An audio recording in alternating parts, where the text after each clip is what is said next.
Hi, and welcome to this week's episode of the Rugged Rundown.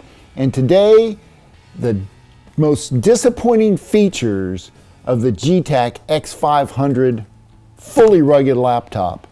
And this is going to be hard because there's not a lot of features that are disappointing here, but I will tell you, you want to talk about heavy. This fully rugged laptop is a beast, man. It weighs a lot as compared. You wouldn't want to lug this thing around very far. And I think mostly this sets on platforms or desks and probably just monitors equipment in an industrial setting. But yeah, it's very heavy. Another disappointment, or maybe it's not a disappointment, you be the judge, is take a look at this. I don't know if you guys can see this, but look at all the screws. I mean, 1, 2, 3, 4, 5.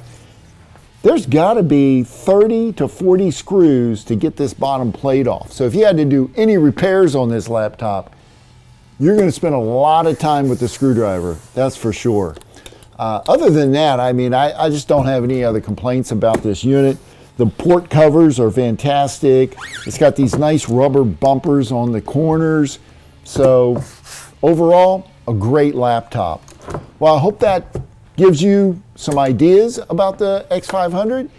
Leave your comments. I want to know what you think. And don't forget to like this video and subscribe to my channel. I'll see you guys next week.